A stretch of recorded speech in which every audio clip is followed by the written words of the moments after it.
Okay, today we begin with a question that is both simple and deeply unsettling. Why is it that the more we pursue material desires, the emptier we so often feel inside? In a world overflowing with advertisements that promise happiness, social media feeds that invite constant comparison, and the unrelenting pressure to achieve and acquire, our minds grow restless while our hearts remain unsatisfied. We run faster, but peace seems always out of reach. Welcome to Stoic Dhama, a place where we reflect on Stoic philosophy and the practice of daily mindfulness, bringing together ancient wisdom and the struggles of modern living. Here we seek not quick fixes, but enduring clarity. In today's journey, we turn to the art of letting go, discovering how detachment from desires and material pursuits can open the doorway to genuine freedom. Together, we will explore how Stoic wisdom, united with mindful awareness, can guide us toward calm strength, inner peace, and lasting clarity. In every culture and every age, human beings have wrestled with the weight of desire.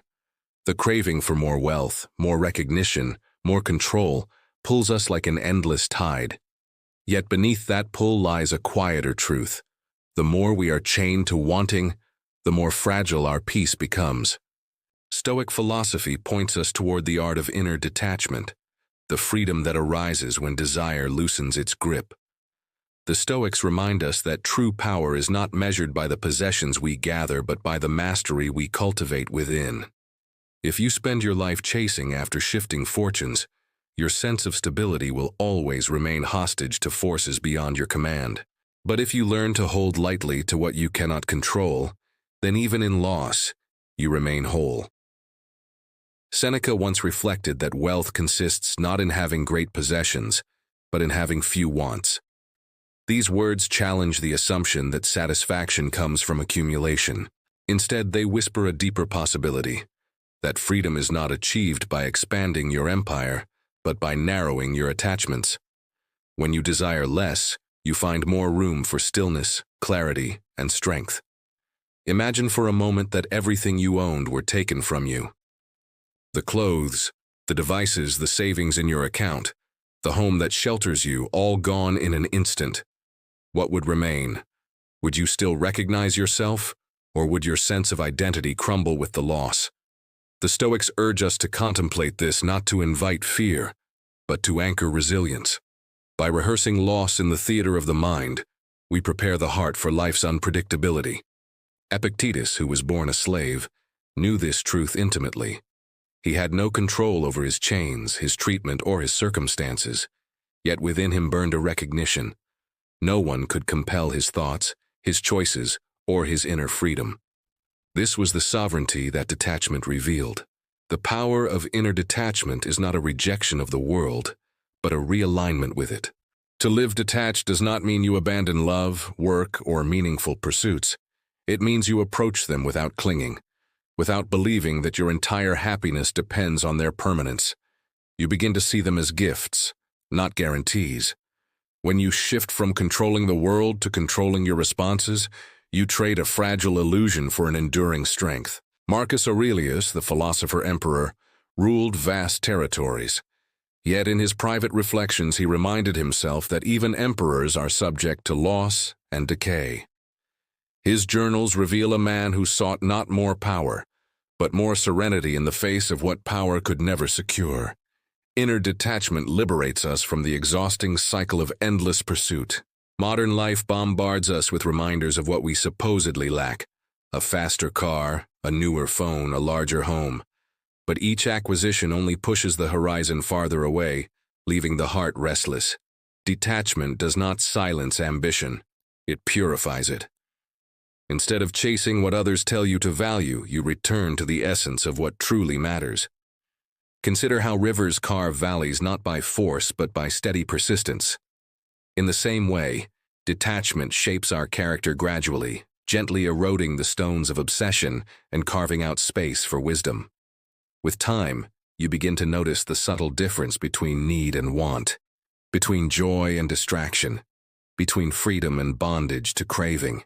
If you lose your possessions but retain your virtue, what have you truly lost? If your house burns down but your character stands firm, Do you not still carry the essence of who you are? Detachment trains us to ask these questions, to measure wealth not in gold or goods but in resilience, presence, and inner clarity. At the heart of this practice lies mindfulness, the ability to sit with each moment without reaching to grasp or to push away. Mindfulness invites you to witness your desires as passing clouds rather than defining storms. They come, they linger, and they drift. In observing them, you discover that you are not bound to obey every impulse that stirs within. Daily mindfulness becomes the bridge between Stoic philosophy and lived experience. Each time you pause before reacting, each time you breathe into longing without surrendering to it, you practice detachment in real time. Over days and years, these small choices weave a deeper freedom, one not shaken by fortune's rise and fall. The paradox of detachment is that in letting go, we receive more fully. When you no longer cling to possessions, you savor them more richly while they last. When you no longer demand permanence from relationships, you cherish them more tenderly in their fleeting beauty. Detachment deepens gratitude, for it teaches you to meet life as it is rather than as you insist it should be. In this practice, you will encounter resistance. The mind, conditioned by habit and culture, protests. Without desire, how can we strive, improve, or create? The Stoics answer, it is not the absence of desire, but the right ordering of desire. Aim for what lies within your power, your judgment, your integrity, your character. Release the rest, for it was never yours to command. Reflect once more. If you were stripped of everything external, what would remain? Your values, your wisdom, your capacity to love, your courage to endure. These are treasures no thief can steal, no fire can consume, no empire can diminish. They are the fruit of detachment, the foundation of an unshakable life. From here, we begin to recognize detachment not as a loss, but as a profound liberation. It softens the restless grip of endless craving, and slowly restores a quieter strength that flows only from within. In a world constantly demanding our attention, this strength becomes rare, like still water beneath a storm. And the journey begins with one subtle shift, turning your gaze inward, toward the inner citadel where no external fortune, praise, or possession can ever intrude. The story of Stoic philosophy begins not in the grandeur of palaces, but in the quiet colonnades of Athens over 2,000 years ago. A man named Zeno of Citium, shipwrecked and stripped of wealth, wandered into a bookstore. There he encountered the writings of Socrates, and something stirred. From loss and ruin, a philosophy of endurance and freedom was born. Zeno began to teach in the Stoa Poikile, the painted porch, where citizens and travelers gathered to hear his reflections. This is why the school came to be known as Stoicism, from the word stoa. From the start, Stoicism was not abstract speculation, but a philosophy meant for the marketplace, for daily living, for those who faced storms of both fortune and adversity. The early Stoics carried forward the Socratic conviction that virtue, not wealth or status, is the highest good. They taught that external circumstances, whether poverty or riches, sickness or health, were not in themselves blessings or curses. They were indifferents, things that lie outside the realm of moral worth. What mattered was how one chose to respond, with wisdom, courage, justice, and self-control. Centuries later, Seneca, the Roman statesman and philosopher, embodied this teaching amid the turmoil of politics and imperial intrigue. His letters still echo across time, reminding us that life is short, that death is near, and that clinging to possessions blinds us to what truly matters. For Seneca, detachment was not cold withdrawal, but the cultivation of an inner space where freedom could flourish. Epictetus, once a slave in the Roman Empire, deepened this philosophy with the voice of lived experience. He knew firsthand that chains could bind the body, but never the soul. In his discourses, he urged his students to distinguish between what lies within their control and what lies beyond. Only by releasing attachment to the uncontrollable can we safeguard the mind from despair. The Stoic insight into indifference does not deny that some things are preferable. Health is easier to bear than illness, wealth more convenient than poverty. But these conditions, however pleasant or painful, do not determine our moral worth. The ultimate good is not found in these externals, but in the integrity of our character, in how we use reason to navigate what life places before us. This teaching continues to challenge modern assumptions. We are told daily that happiness lies in acquiring more, achieving more, projecting more. Yet the Stoics invite us to pause and ask, if all these things vanish tomorrow, what would remain? And if peace depends upon fragile externals, is it truly peace at all? Marcus Aurelius, perhaps the most famous Stoic, stands as a striking example.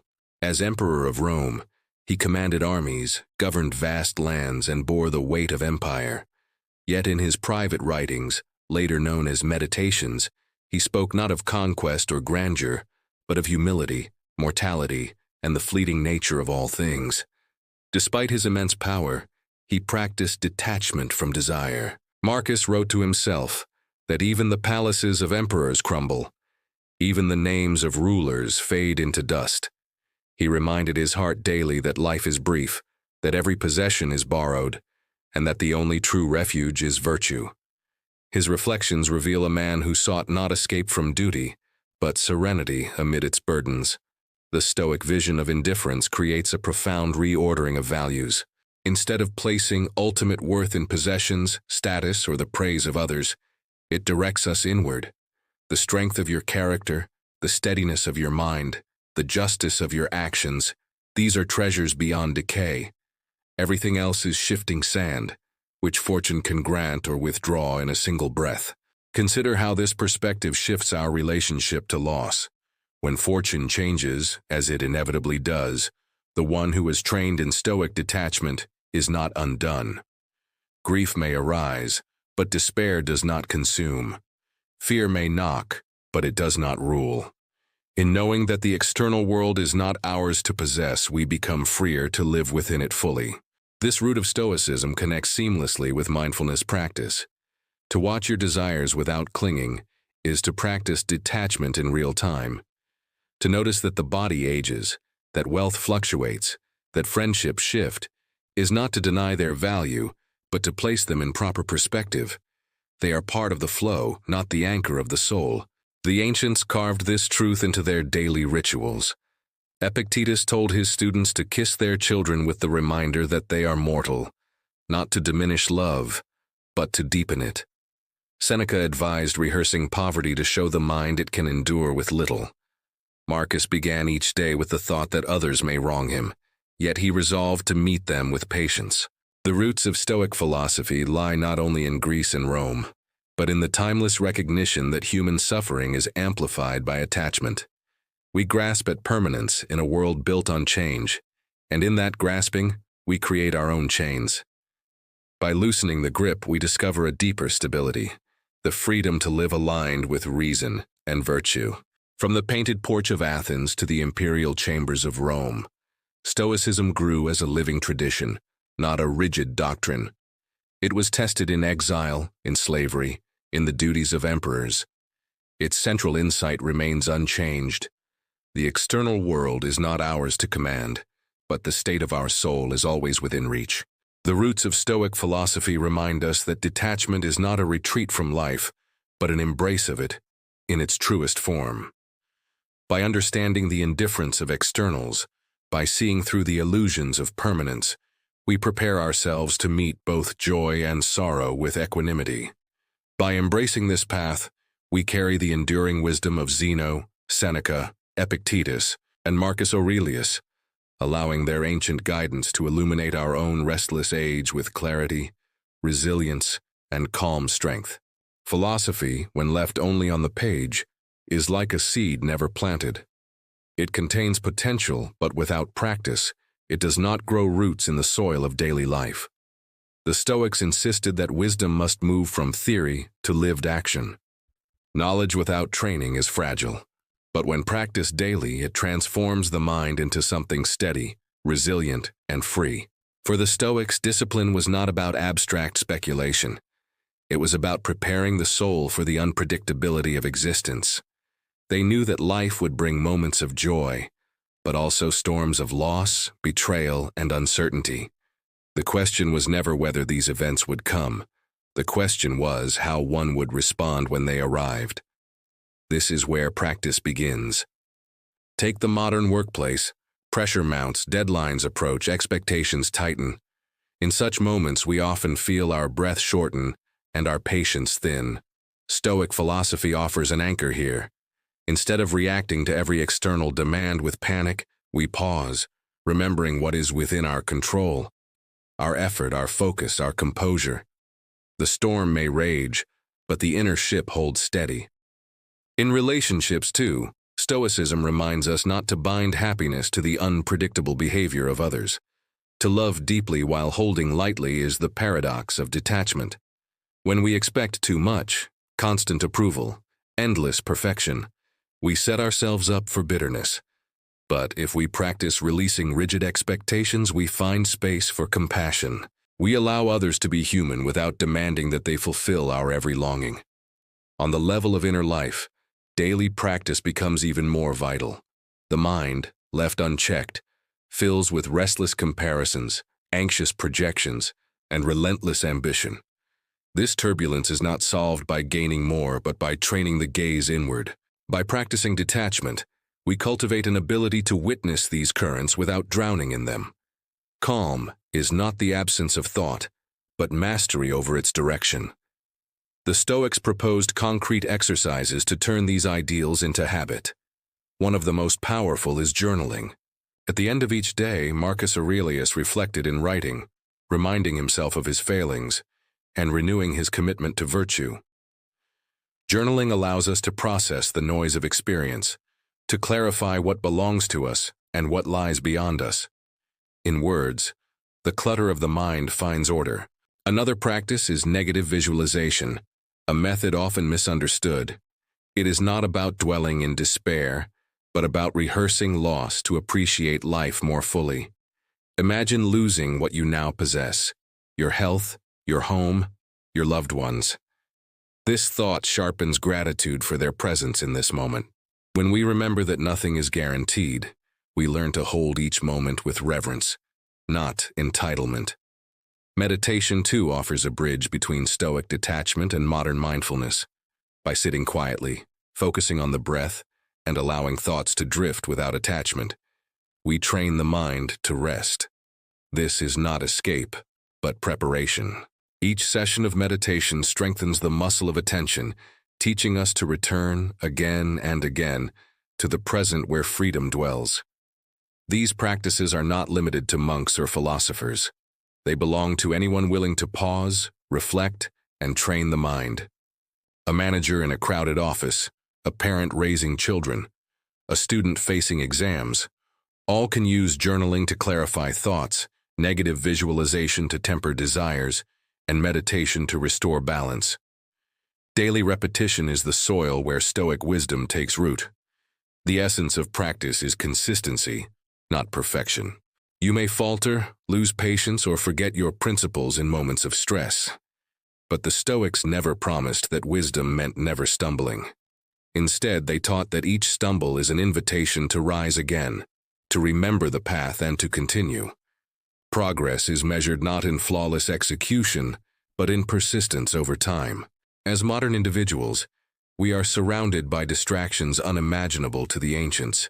Notifications, advertisements, endless scrolling, all compete for our attention. Here, Stoic practice becomes not only helpful, but necessary. To step back, to breathe, to ask, what is truly within my control, is to reclaim sovereignty over the mind. With repetition, detachment becomes less an idea and more a way of being. The beauty of Stoic practice lies in its subtlety. It does not demand grand gestures, nor withdrawal from society. It asks only that you pause before reacting, that you reflect before desiring, that you cherish before clinging. In this simplicity, the weight of theory dissolves into the rhythm of daily life, weaving philosophy into the fabric of ordinary moments. Reflect for a moment. What practice could you begin today? A page in a journal before bed, a minute of breath before a meeting, a quiet moment of imagining the fragility of what you hold dear. Each act is small, almost invisible. Yet over time, these acts reshape the inner architecture, building resilience brick by brick, moment by mindful moment. The Stoics understood that wisdom is never something we are simply given. It is something patiently cultivated. No one awakens in a single morning completely serene or entirely free from desire. Detachment is not an event, but a process, shaped by effort, discipline, and gentle persistence with oneself. Each day becomes an opportunity to train the mind, to observe, to let go, and to begin again. Just as a sculptor chips away at stone to reveal hidden form, so daily practice dissolves illusion, uncovering the quiet strength that has always lived within you. From this point, we realize that Stoicism is never confined to ancient texts or distant lectures. It comes alive only when you embody it, when you write in your journal, when you practice visualization, when you sit in quiet meditation. Its strength lies not merely in the knowledge that detachment opens the path to freedom, but in practicing that detachment until it flows naturally. Then, as life's inevitable storms arrive, you discover your roots remain unshaken, and within that stillness, your soul rests unbound and free. Every philosophy becomes alive through the lives of those who embody it. Stoicism is no different. Across centuries, its teachings have been carried not only in words but in lived example. The central lesson shines through clearly. True freedom is not found in accumulating more, but in releasing attachment to material desires. The stories of Marcus Aurelius and Epictetus remind us of this truth. Marcus Aurelius, the philosopher-emperor of Rome, lived in a world of immense wealth and power. Surrounded by armies, courtiers, and riches beyond measure, he had every opportunity to indulge in luxury. Yet in the solitude of his private writings, we see a man who sought not indulgence but detachment. He reminded himself daily that possessions fade, fame vanishes, and even empires crumble. In his meditations, Marcus spoke of life's brevity, urging himself to live with justice, humility, and calm. His throne did not blind him to mortality. Instead, it sharpened his awareness of impermanence.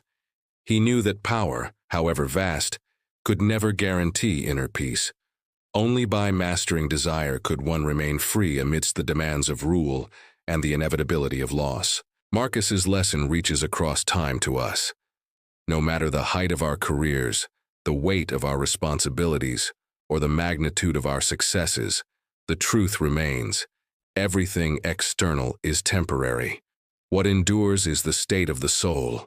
His reflections call us not to renounce responsibility, but to hold it with balance, carrying power lightly, never mistaking it for our essence. If Marcus Aurelius shows us detachment in the palace, Epictetus shows us detachment in chains. Born into slavery, he lived under conditions of restriction and control. Yet even with so little freedom externally, Epictetus discovered the deepest freedom internally.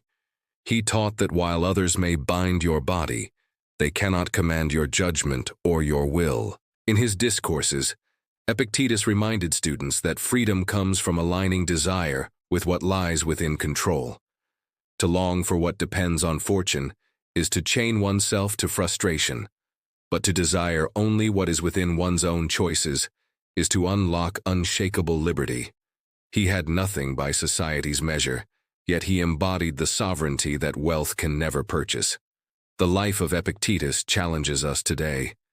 In a world where personal freedom often seems tied to money, possessions, or status, his story reminds us that the most profound liberty is internal. It cannot be stolen, bargained, or bought. It is cultivated in the quiet mastery of one's own mind and choices. This is the essence of Stoic detachment. Together, Marcus and Epictetus represent two ends of society, the emperor and the slave, yet their lessons converge. Both affirm that happiness and freedom are not dictated by circumstance.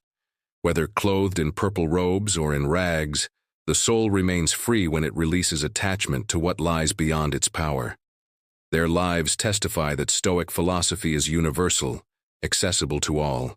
Today, these lessons find new resonance. Modern leaders, psychologists, and thinkers have rediscovered Stoicism not as an artifact of the past, but as a living guide for resilience. Many CEOs turn to Stoic journaling practices to clarify thought and reduce stress. Therapists draw from Stoic exercises to help patients manage anxiety and reframe destructive desires. Scholars explore Stoicism as a foundation for practical wisdom in turbulent times. In corporate boardrooms, where pressure mounts and decisions carry heavy weight, Stoic detachment provides clarity.